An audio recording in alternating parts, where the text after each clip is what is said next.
Olá, eu sou o Marcos Ramon e hoje vou falar sobre a questão moral em Schopenhauer e Nietzsche. Esses dois filósofos, Schopenhauer e Nietzsche, eles têm algumas proximidades, mas têm também muitas diferenças. O Arthur Schopenhauer nasceu em 1788 e morreu em 1860. Já o Nietzsche nasceu em 1844 e morreu em 1900. Então eles não se conheceram pessoalmente, mas o Nietzsche teve contato com a filosofia do Schopenhauer ainda muito jovem e ele acreditava ter encontrado ali um tipo de mestre para guiar a própria filosofia dele. Só que depois o Nietzsche foi abandonando pouco a pouco a influência do Schopenhauer para buscar uma crítica da tradição e, consequentemente, uma crítica da própria filosofia do Schopenhauer. Bem, o Schopenhauer, ele estabeleceu, pensando aqui já o tema da ética, ele estabeleceu uma diferença entre a filosofia dele e a filosofia de Kant. Kant era um dos autores que ele mais admirava. Só que apesar da admiração, Schopenhauer negou Kant em muitos aspectos, sendo a ética um deles. É importante dizer que o Schopenhauer parte de uma perspectiva pessimista da realidade.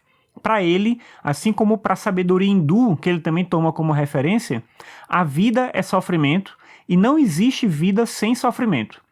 Parte desse sofrimento tem relação com a vontade, que é um conceito que o Schopenhauer utiliza para descrever o ímpeto de vida que nos move e que move tudo que existe. É a vontade, por exemplo, que nos impulsiona para a própria vida, que nos faz buscar o amor, que nos faz temer a morte. O Schopenhauer, e você já consegue perceber até aqui, ele não acreditava em um propósito para a existência.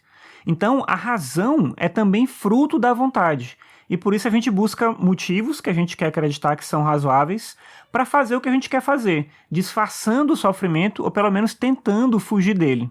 Então, a gente começa a acreditar no destino, ou então na vida eterna, e qualquer coisa desse tipo. Só que, no fundo, a vida mesmo é só o que a gente tem, e não existe nenhum motivo racional para a gente fazer as coisas de um jeito ou de outro, para a gente escolher uma opção ou outra. A partir dessa perspectiva meio que desesperadora, pode parecer que não tem nenhuma ética possível, só que o Schopenhauer propõe uma ética pautada na compaixão.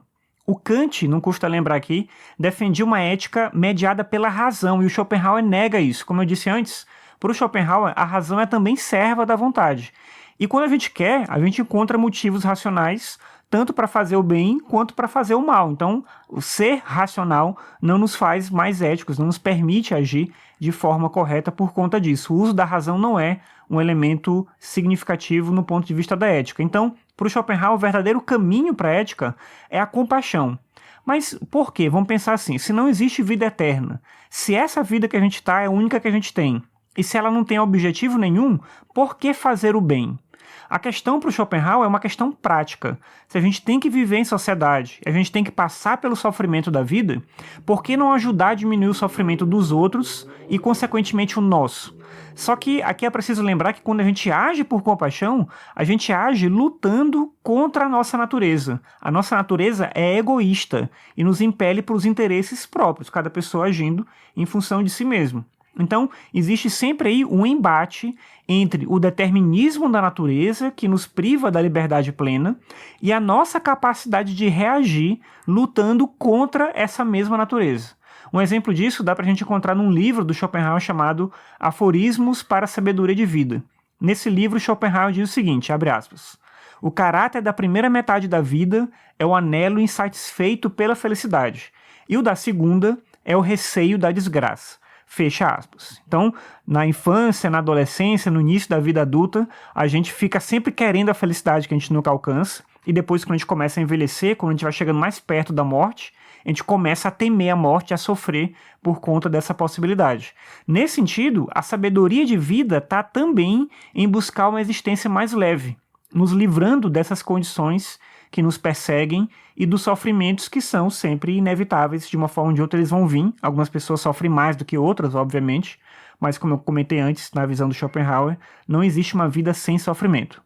O Nietzsche, ele desgostava dessa ética do Schopenhauer quase desde os primeiros livros dele. Claro que no começo ele era ali ainda um discípulo, ele se dizia um discípulo do Schopenhauer, mas fica muito claro que no lugar de entender a vontade como vontade de viver, que é um ímpeto cego que a gente tem que combater, o Nietzsche encara a vontade como vontade de potência, como uma coisa que a gente tem que almejar, que a gente tem que perseguir.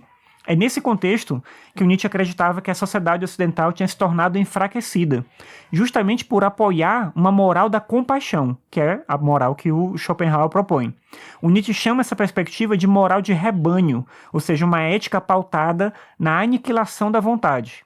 Esse ímpeto de vida que o Schopenhauer considerava negativo, o Nietzsche pontuava como algo que representa o que a gente é.